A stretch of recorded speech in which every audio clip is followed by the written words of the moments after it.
Welcome to Healthcare IT Today. I'm John Lynn, together with my colleague and friend, Colin Hung. The world of technology and healthcare are ever-changing in new and novel ways, and that's why we love this stuff. So join us as we discuss the latest healthcare and health IT news, meshed together in new ways, which help generate ideas and new perspectives. Plus, we'll have a little fun along the way.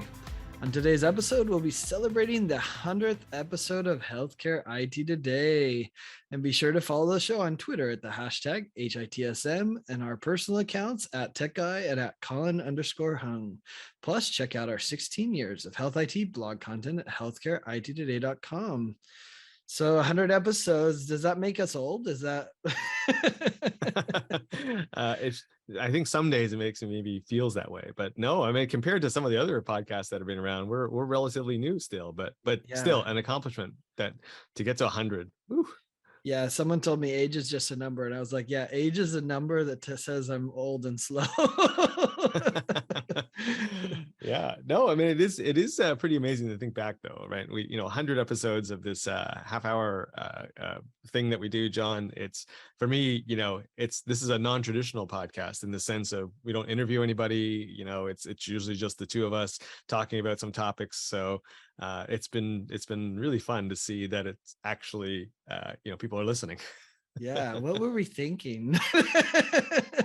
It's been fun, I think, to dive into some of the topics. And I think what's nice is that, and this was the genesis when we started working with Healthcare Radio Now, and they talked to us and said, you should do this and whatever, and kind of pushed us over the edge, if you will. The genesis was, hey, we travel all over the world and we see conferences, we talk to hundreds of people. And so we kind of have a unique perspective on kind of the industry as a whole that we could share with the audience. And I think it's played out that way.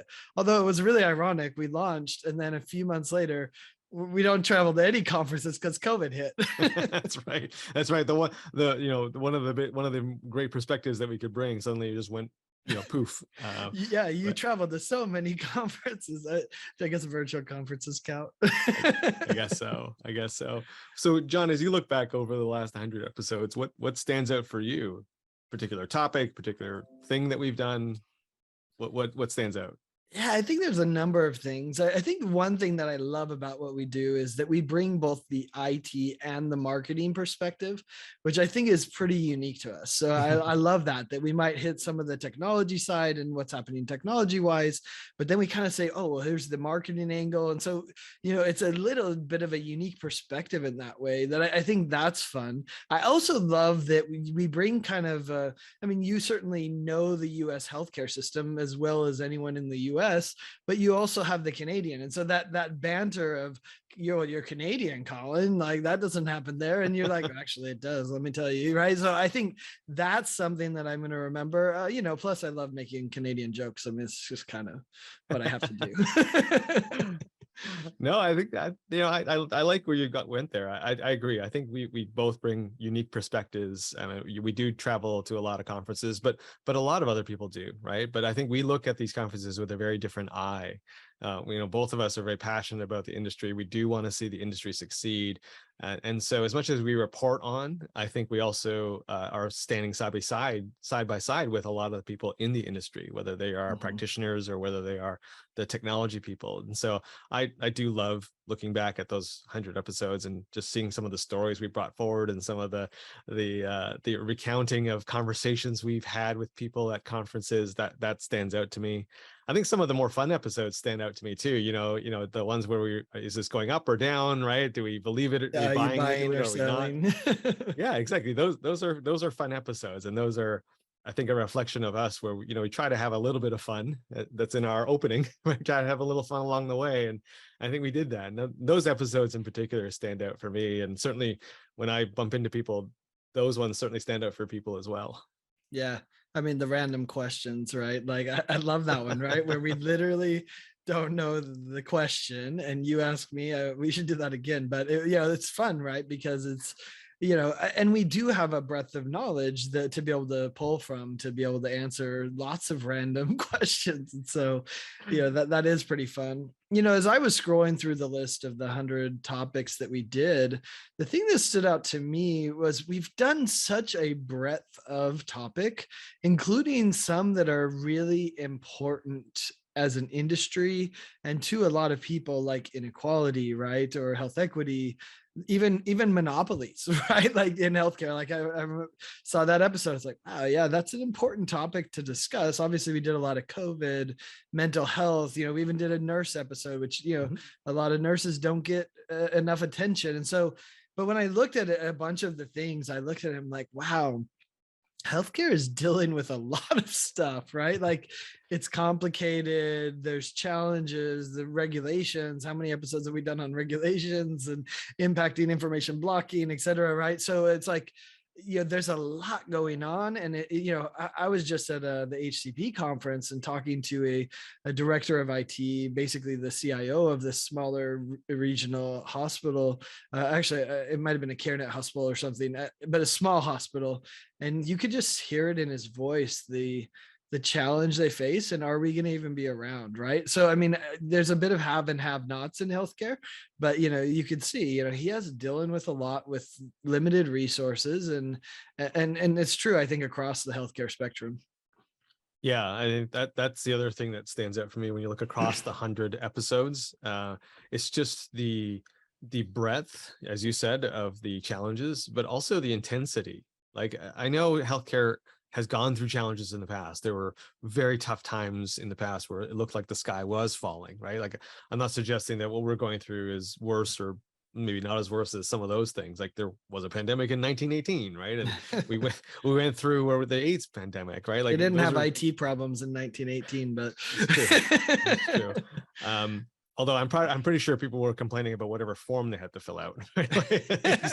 so I'm sure that, but what I'm going with this is, I think for me, I look back at it, it's the intensity of the challenges and how fast they were happening back to back. Right. We went through a pandemic. We had a lot of changes to regulation. We've had a lot of IT cybersecurity issues hit us, and then now we have workforce challenges, right? And it just seemed to be rapid pace. There's been no breather between them, and that to me has stuck out, because when you look back historically and think back just even to when we started the industry, it didn't feel like there were sort of these back to back challenges, right, that were hitting us all the time. So I certainly found that looking back at the 100 episodes.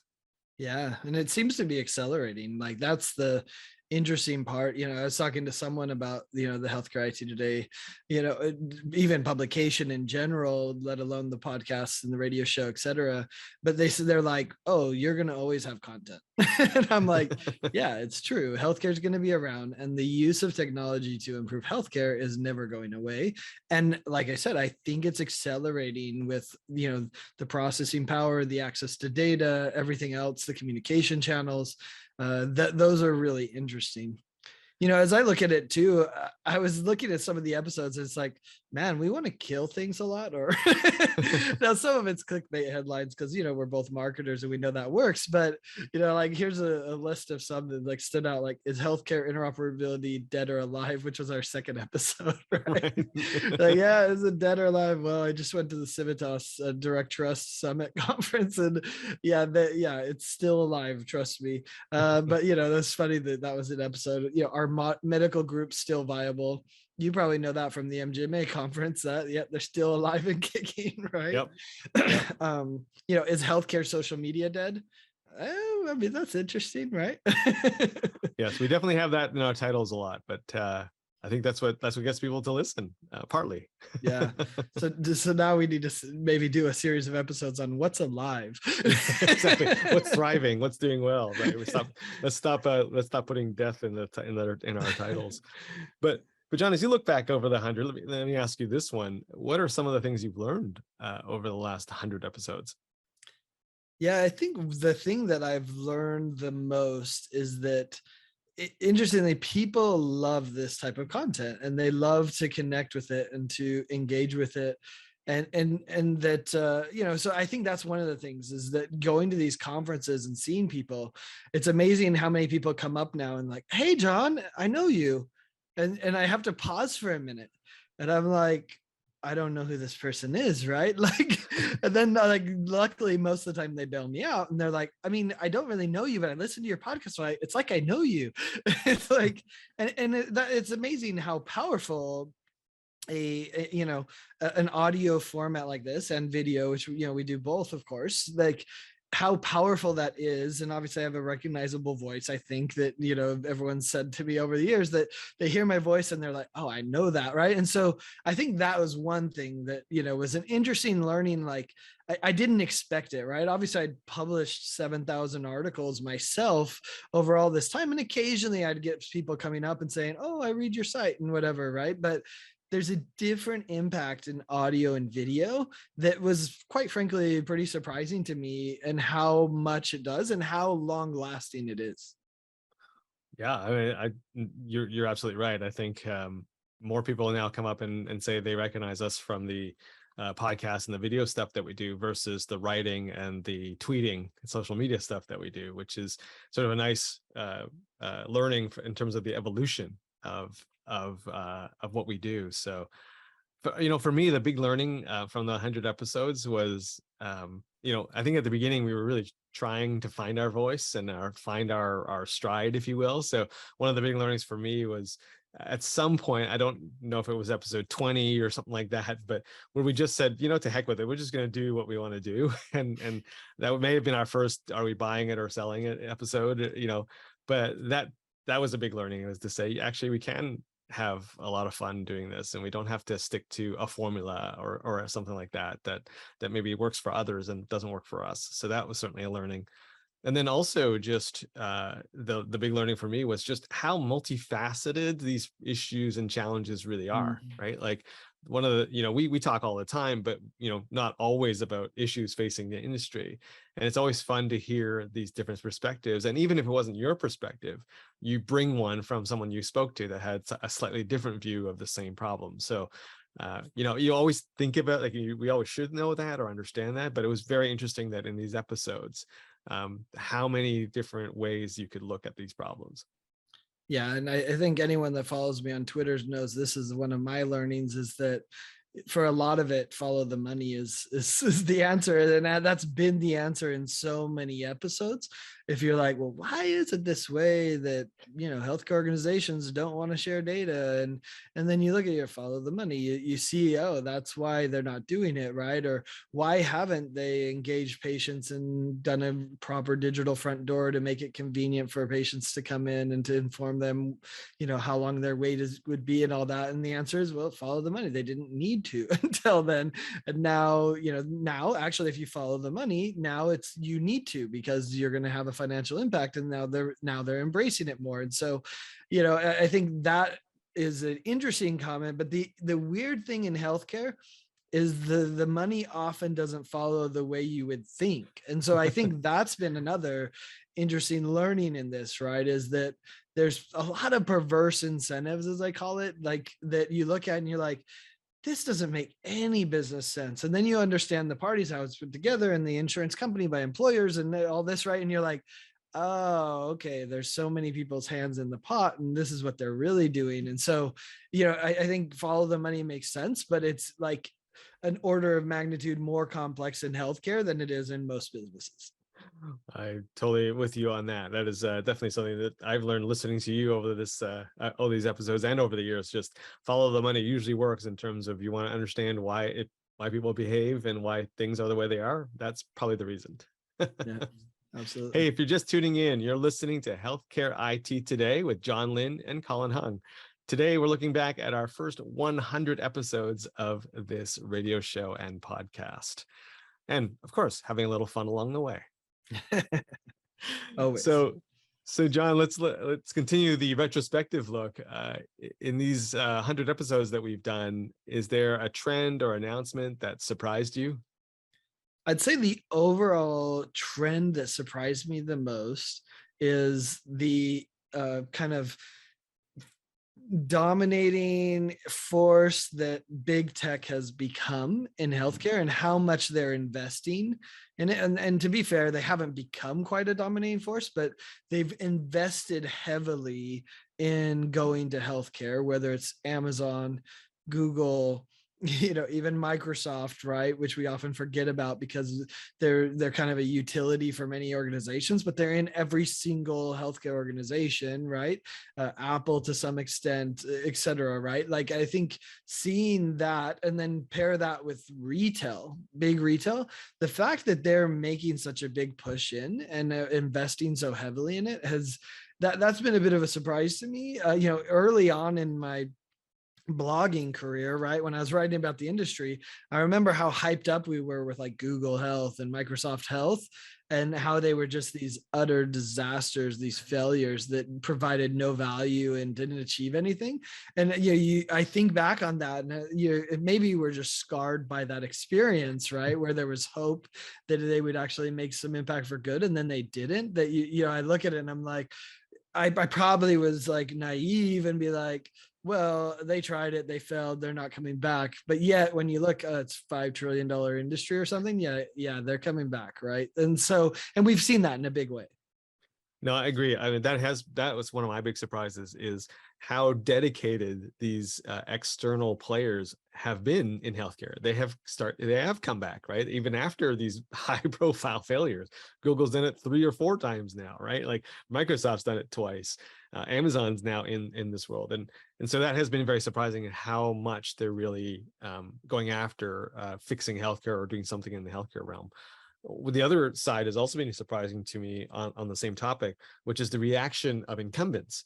They are legitimately worried I was gonna about, say, or the lack of reaction. well, I think both, but it's been on the lips of almost everyone I talk to, right, at conferences, to like, I wonder what Walmart's doing, and is Walmart really going to come after me? Is that going to eat my business? Like, the amount of attention that the incumbent organizations are placing on these new entrants is very surprising. I mean, if it wasn't a serious threat, I don't think they would be giving this much attention. But the fact that they're taking a look and kind of actually learning from what they're doing, I mean, to me, that's a hopeful sign, actually. So, but it's been surprising to see the reaction of people, at hospitals, at clinics, governments, just to see, oh, like, we should keep an eye on what's going on over here with the CVSs and the Walgreens and the Walmarts of the world.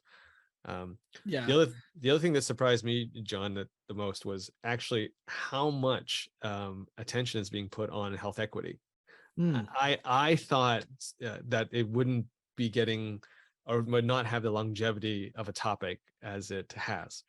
I thought people like, oh, we need to do this, it's good PR, but that it would fade. It has not. And I think that's partly because people recognize it is a big problem, it should be solved, and it's going to require a lot more work. And also, the number of passionate people that are keeping the flame alive, right? Like, we know a few of them, right? Whether it's Abner Mason over at Same Sky Health, right? Talking about health equity all the time. Even HIMSS has got health equity topics that they're covering all the time.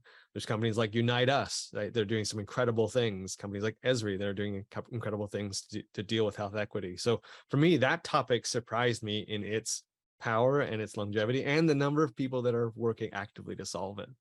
Yeah, the Civitas Direct Trust Conference was entirely focused on health equity. I mean, that the theme of the conference was, and the fact that they were willing to put that out as a theme at an interoperability conference is really interesting. We're seeing big grants come even towards that effort, from Robert Wood Johnson Foundation and other people that are trying to address it, because it is such a big problem and is such a big and is a challenging problem to address. I think the big one for me, as I look at it, was also the number of acquisitions and large acquisitions. I think there's 2 sides to it. One is the provider side, right? We're headed towards these big hospital health systems, which, ironically, I think 10 years ago, I was at some conference with an analyst from one of the analyst firms, and he's like, don't worry, there will be 5 organizations eventually. And we're kind of seeing that play out. It might be 10, but you know what I mean? Like, it's headed that direction. And that's been interesting to watch. But then even on the health IT side, right? Like Oracle acquiring Cerner for such a big price tag and to get into it that big, right? And I think we're going to see more of those. I mean, Microsoft acquired Nuance, right? I mean, I think these big acquisitions and even some small acquisitions to go after the healthcare market, is really interesting, is changing the landscape.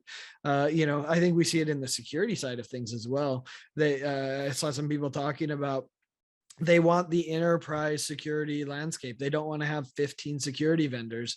And so, you have organizations like Fortinet, like CrowdStrike that are rolling up every security capability that a healthcare organization could need. And they're putting it in so that you can go to one vendor and get the full suite of security solutions that are needed. And so in some ways it makes a lot of sense and it's making it more convenient, but it's the eternal, like, we should do a whole episode on this eternal round, right? Of best of breed to, oh, I only want one, back to best of breed, and one that we see over and over. And that's the acquisition cycle we've been seeing. Yeah, I think you hit the nail on the head there, John. I think had the pandemic not happened, I mean, meaning if that wasn't such a dominating story over the last 3 years, I think we would be talking about the amount of M&A happening in our industry as the topic, right, alongside legislation, I'm sure. But the acquisition of One Medical by Amazon, right, and all of the things that they're investing in terms of the smaller technologies that they're rolling up, and as you mentioned, Microsoft making big moves around taking, acquiring Nuance. Even I would say that in the other tiers like Point Click Care, making some acquisitions to get more into the acute care space, right? There's been a lot. Inquiry. Exactly. There's been a lot of movement in this space, and it's going to be interesting to see how this does play out over the next few years as the wave of consolidation in terms of vendor consolidation by providers, how that effort is going to maybe accelerate even more acquisitions happening on the IT side. Yeah, it's a question of who has cash. That's what they're telling me now. Those that had to finance it probably aren't going to acquire anymore, but those that have cash on hand are going to continue to acquire, and they're going to find some deals. So I think we'll see that continue. Well, actually, that's a great segue into my final question for you, John. What do you see coming in the next 100 episodes for us? I think I see a lot more mayhem. It goes back to, we had this over the last couple of years. We had this influx of cash going to digital health and health IT. And how that's going to play out is going to be something to watch, right? It's not quite a soap opera, but it's getting close to that, right? Because when you raise $100 million, there's only a few opportunities. You're going for $1 billion exit, or you're going for disaster. And we're going to have some of both, right? I mean, it's the nature of how venture capital is done. It's done with the intent that, hey, we want to go for the $1 billion, or we'd rather just flame out. Like, it's fine, right? Like, that's their goal. And so I think this next 100 episodes is going to be about that, right? Is who is real and who is Memorex, right? Like, who should have raised the 100 million and really has a business model and can scale it up, and who was skiing over their skis and is going to crash and end up in a big pile, right? So I think that's one of the biggest things we're going to see over the next 100 episodes. Yeah, I think some of the themes that we've seen over the past 100 are going to continue forward, right? We're still going to be, unfortunately, talking about interoperability. We're definitely going to be talking about cybersecurity and breaches and privacy issues. Yeah. We're definitely going to be talking about legislation of some sort, of some policy change or reimbursement change that's going to cause some havoc and some headache in the industry. But I think for me, the big story is going to continue to be these new entrants. Today we're talking about the big tech entrants, but tomorrow are we talking about companies that are getting more into home care? Like, are home builders going to suddenly get into healthcare? Is companies like IKEA going to get into home care and things like that? I think that those might be stories we're going to be covering or conversations we're going to be having here on the program over the next 100 episodes. Yeah, I mean, I look at a healthcare organization side and say, are they going to adapt to this changing landscape? Are they going to go through the digital transformation that's needed for them to create the relationships with patients, to be able to do value-based care, to be able to compete with the Walmarts of the world, to rebrand healthcare as patient-centric and convenient and focused on providing that value that they can provide better than maybe a Walmart or a CVS, but they haven't branded appropriately. So, the question I asked there is, are they going to adapt, or are they going to die? And Does that mean we're going to be talking about more? Yeah, death? so you just did it. We're gonna have another one of those titles, John. No, but I think you're right. I think you're right about the mayhem comment you made as well. I think, I hope that we're going to do some more fun episodes over the next 100 as well. Some more interesting takes and different things that maybe you don't see or hear on other podcasts, because we can, right? Because that's who we are, and that's this format that you and I have allows for that. But I also think that we are entering a time, I think, of more serious focus on healthcare. I mean, we had a lot of focus because of the pandemic, and that exposed a lot of things. But I think now those things that have been exposed, I think are going to need a lot more attention. And so the feeling I get talking to people is we're entering sort of this serious period of healthcare, right? Where the problems are big and the solutions, we have to come together to fix them, whether it's the cybersecurity issue and really getting our handle around that, whether it's sharing data challenges, whether it's bias in AI, racial bias and the racial or health inequities that are structurally part of our system, and how do we get rid of that? These are very serious problems, right? And you just get the sense that people are like, wow, we really got to dig in deep here. So I think that might be a theme, an undercurrent that goes through the next 100 episodes. Yeah, I look at it also from a business perspective and around data and the business of data. Now we have so much more data, and we're collecting it at an extremely, fast rate that we'd never seen before. And how people are going to use that data, monetize that data appropriately and inappropriately is going to be a massive conversation. And related to that, I think, is going to be the tie between EHR vendors and data vendors, if you will. EHR is a big data vendor, and the payers. And how do they navigate that relationship? And the payers and life sciences pharma, who wants all that data to be able to do what they do, how will they do that? Will they do it effectively? Will they do it to monetize their own pockets, or will they do it for what's best for the patient? I think that's going to be an important topic over the next 100 episodes. I can't wait. It's going to be fun, John. Absolutely.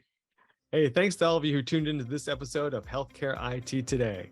You can find out more details about our show by checking out the programs page on healthcarenowradio.com. And please share your voice and engage with the community at healthcareittoday.com and on Twitter using the hashtag HITSM. I'm Colin Hung, along with my friend and health IT collaborator, John Lynn.